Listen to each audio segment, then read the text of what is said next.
The reason you keep self-sabotaging yourself is not what you think. It's not because you're lazy or unmotivated. It is simply your body's way of trying to protect you. Hi ladies, welcome back for another video. I am so excited you are here because today we're talking all about how to free yourself from self-sabotage so you can start living the life you desire. Self-sabotage often shows up when you decide to do something different. You've decided you want to start eating healthier, lose weight, start a business, start going out more, whatever the case may be. Self-sabotage is right around the corner lurking, waiting to bring you right back to where you're comfortable. Your body, your nervous system is wired for you to survive. It thrives off of what's familiar.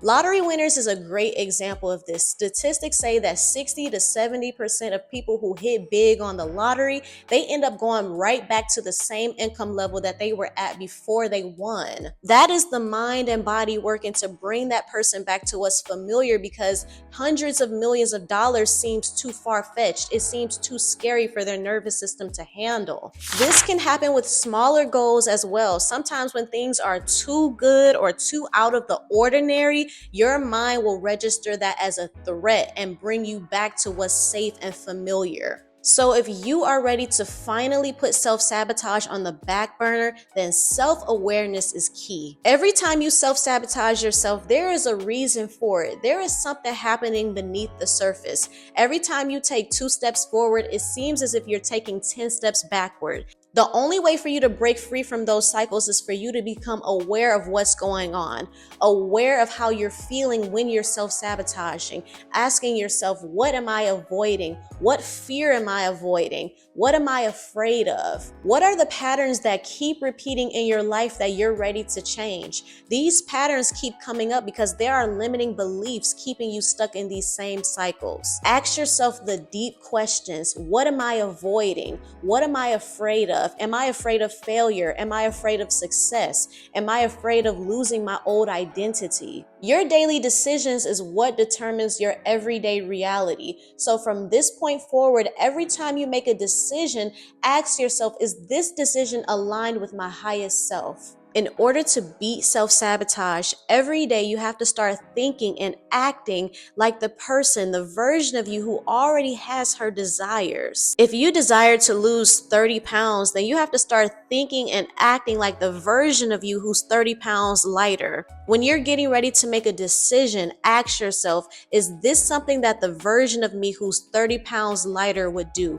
Would she get McDonald's today or would she get a salad? Would she sleep in today or go to the gym? Creating the daily awareness of your thoughts, your actions, asking yourself the deep questions, that is what's going to produce results and help you overcome self-sabotage. Number 2 is getting crystal clear on your new identity. The way that you see yourself as a person has so much to do with your daily decisions. This kind of ties into number 1, but when you have a clear vision of the type of person you want to become, it makes it so much easier for you to take aligned action.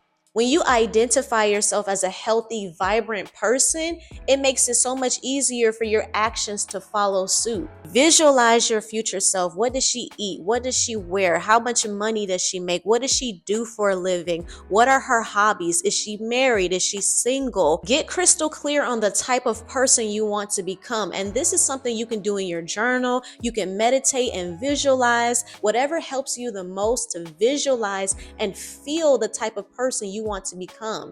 Feel what it's like to be her, embody her. Changing your identity is how you create lasting change in your life and stop the patterns of self-sabotage. Let's take money for example. If you're someone who sees yourself as a business owner or making 6 figures, then you have to start tapping into her mindset. Is this version of you a generous giver? How does she feel when she checks her bank accounts? You can tap into the highest version of yourself with what you currently have. If you're not making the money that you currently want, then changing your actions to reflect your new identity could be the missing piece. When you check your bank accounts, do you get anxious? Do you freeze up or do you neglect your bank accounts? Is that something that your future self would do? It's not about taking giant leaps right now. It's your daily action steps baby steps compounded over time. Before you know it, you'll be a new version of yourself just by taking baby steps every day. Number 3 is gratitude. And gratitude is so important because it really anchors in the feelings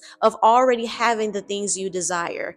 Your mind can't tell the difference between what's real and what's imagined. Here's something that I've started incorporating during my prayer time. So when I'm praying, I pray normally. I thank God for everything that I have. I make my request. I ask for forgiveness. But what I've started doing towards the end is thanking God for the things that I desire but don't currently have yet. I start expressing so much praise and gratitude as if I already have these things. I don't know what it is, but when I pray and thank God for something that I don't currently have, it makes my body and my mind feel like I already have it. Sometimes I feel like I'm already living in my answered prayer, and that is a faith activator. You want to feel as if you're already living in your answered prayer, because the more you feel like you already have something that you're desiring, the quicker it comes into your reality. Sometimes I write these down in my gratitude journal. Sometimes I pray out loud, but I notice that when I pray out loud, it feels more real for me. If you want to take your inner work journey a step further, I am opening up one-on-one coaching calls very soon, so stay on the lookout for that. In the meantime, comment down below any other topics you want me to talk about. What was your favorite part about this video? Don't forget to like and subscribe, and I'll see you in my next one. Bye, ladies.